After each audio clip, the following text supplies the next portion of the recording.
we studied a lot the Mayan culture, which did collapse. And basically what happened is they just built too big of an empire, if that word sounds familiar to anyone. And they had too much people to feed.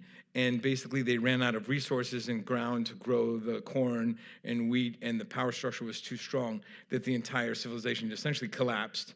But that was just on a tiny little piece of the Mayan Yucatan Peninsula in Mexico. Not the potential situation we're looking at now, is the way I see it, is the entire Earth is now that Mayan empire and that Mayan society that's on the verge of potential total collapse style.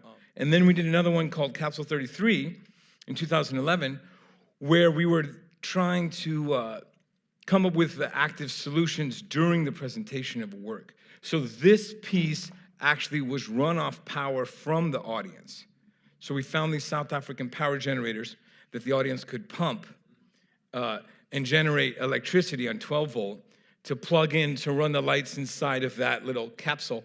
So we had to do the whole show within that capsule and capture as much light as we could. And the critic of the New York Times was like, the New York Times said, the lighting is very dim.